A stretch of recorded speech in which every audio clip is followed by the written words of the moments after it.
Assalamualaikum warahmatullahi wabarakatuh. Hadis Arba'in An-Nawawiyah 27 tentang kebaikan dan dosa. Anin Nawasi bin Sam'an radhiyallahu anhu anin Nabi sallallahu alaihi wasallam qala al-birru husnul khuluq wal ismu ma haka fi nafsik wa karihta ayyat tali'a alaihin nas. Wa an Wabisata bin Ma'badin qala ataitu Rasulullah sallallahu alaihi wasallam faqala ji'ta tas'alu 'anil birri wal ism qultu na'am qala istafti qalbak al birru matma'annat ilaihin nafs wa tma'anna ilaihil qalbu wal ismu ma haka fin nafsi wa taraddada fis sadri wa in aftakan nasu wa aftauka. Haditsun hasan rawainahu fi musnadai al-imamaini Ahmad wa Darimi bi isnadin hasan. Yang artinya dari An-Nawas bin Sam'an radhiyallahu anhu dari Nabi sallallahu alaihi wasallam bersabda, al-bir adalah husnul khuluq atau akhlak yang baik, sedangkan al-ism adalah apa yang menggelisahkan dalam dirimu. Engkau tidak suka jika hal itu nampak di hadapan orang lain. Hadis riwayat Muslim. Dari Wabisah bin Ma'bad radhiyallahu anhu, ia berkata, aku mendatangi Rasulullah sallallahu alaihi wasallam. Lalu beliau bersabda, apakah engkau datang untuk bertanya tentang kebajikan dan dosa? Aku menjawab, iya. Nabi Shallallahu Alaihi Wasallam bersabda, mintalah fatwa kepada hatimu. Kebajikan itu adalah apa saja yang jiwa merasa tenang dengannya dan hati merasa tentram kepadanya. Sedangkan dosa itu adalah apa saja yang mengganjal dalam hatimu dan membuatmu ragu, meskipun manusia memberi fatwa kepadamu. Hadits hasan. Diriwayatkan dalam dua kitab musnad dua orang imam, Ahmad bin Hambal dan Ad-Darimi dengan sanad hasan. Faidah hadis ini yang pertama, kata para ulama, albir bisa bermakna silaturahim atau menjalin hubungan dengan kerabat. Kadang juga bisa bermakna cara bergaul yang baik. Juga albir bisa bermakna ketaatan. Semua itu termasuk bagian dari husnul khuluq atau akhlak yang mulia. Demikian penjelasan Imam An-Nawawi dalam Syarh Sahih Muslim. Kedua, akhlak yang mulia adalah bentuk kebaikan yang paling utama. Ketiga, akhlak yang mulia atau husnul khuluq adalah berakhlak dengan akhlak yang sesuai syariat dan beradab dengan adab yang diajarkan oleh Allah kepada hambanya. Yang keempat, albir atau kebaikan dimutlakkan untuk setiap perbuatan ketaatan yang lahir maupun yang batin. Ibnu Taimiyah dalam Majmu'ah Al-Fatawa menyebutkan bahwa albir adalah segala bentuk perintah Allah. Kelima, albir juga bisa dimaknakan dengan lawan dari uquq atau durhaka. Sehingga ada istilah birrul walidain, berbuat baik kepada kedua orang tua. Albir dalam istilah bermakna berbuat baik dan menyambung hubungan dengan kedua orang tua. Keenam, albir juga kadang dikaitkan dengan takwa. Pada saat ini, albir berarti menjalankan konsekuensi keimanan dan berakhlak mulia. Sedangkan takwa berarti menjauhi segala yang Allah larang berupa kekufuran, kefasikan, dan maksiat. Ketujuh, husnul khuluq atau berakhlak baik bisa jadi kepada manusia dan bisa jadi kepada Allah. Berakhlak kepada Allah mencakup menjalankan kewajiban, menjalankan hal sunnah, meninggalkan keharaman, juga meninggalkan yang makruh. Kedelapan, ism atau dosa yang dimaksud dalam hadis adalah semua dosa. 9. Yang dimaksud engkau tidak suka jika dosa itu nampak di sisi manusia.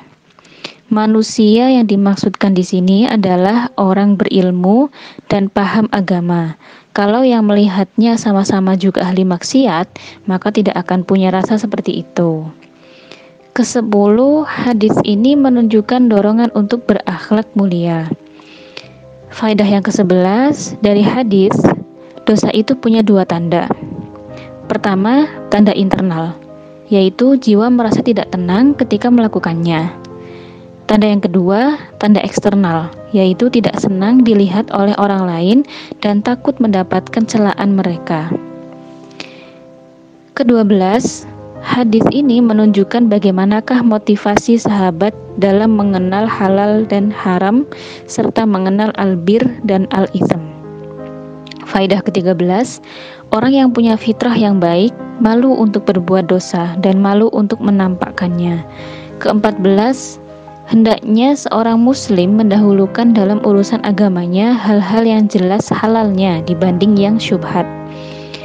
Ke-15, orang mukmin yang takut kepada Allah tidaklah melakukan sesuatu yang tidak menenangkan jiwanya walau ada fatwa yang membenarkannya dari luar selama itu bukan perkara yang jelas dalam syariat seperti berbuat rukhsah atau keringanan.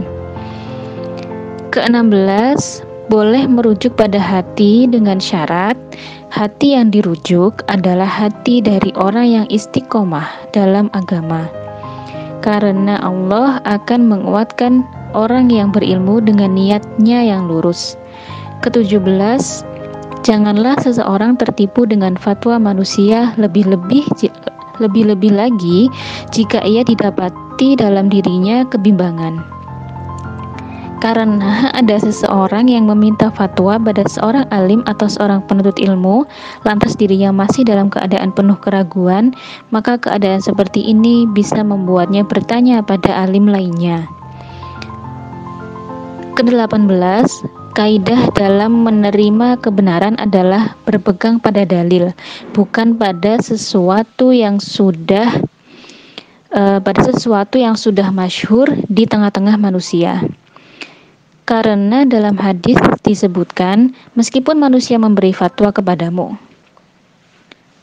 Ke-19, Ibnu Rajab Al-Hambali rahimahullah mengatakan, jika sesuatu sudah ada dalilnya, maka hendaklah seorang mukmin tunduk pada Allah dan Rasulnya sebagaimana Allah Ta'ala berfirman, wa makana li mu'min wala mu'minah idza qadallahu wa rasuluhu amra ayyakuna lahumul khiyaratu min amrihim. Dan tidaklah patut bagi laki-laki yang mukmin dan tidak pula bagi perempuan yang mukmin apabila Allah dan Rasulnya telah menetapkan sesuatu ketetapan akan ada bagi mereka pilihan yang lain tentang urusan mereka. Al-Ahzab ayat 36. Hendaklah ia terima dengan lapang dada dan ridho. Setiap syariat Allah hendaklah ia imani, ridho, taslim atau berserah diri sebagaimana dalam ayat Fala wa rabbaka la yu'minuna hatta yuhakkamuka fima syajara bainahum summa la yajidu fi anfusihim harajan mimma qadaita wa yusallimu taslima.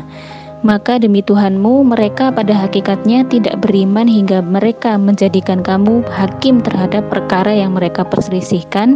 Kemudian mereka tidak merasa dalam hati mereka sesuatu keberatan terhadap putusan yang kamu berikan, dan mereka menerima dengan sepenuhnya. An-Nisa 65.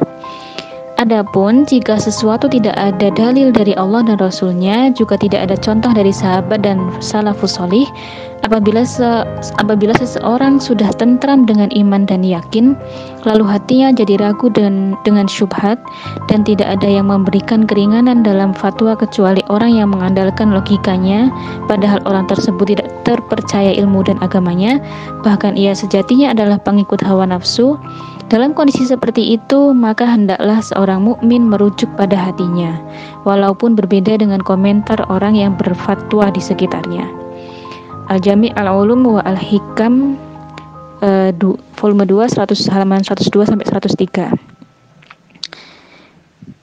Demikian hadis Arba'in An-Nawawi yang ke-27 tentang kebaikan dan dosa. Wassalamualaikum warahmatullahi wabarakatuh.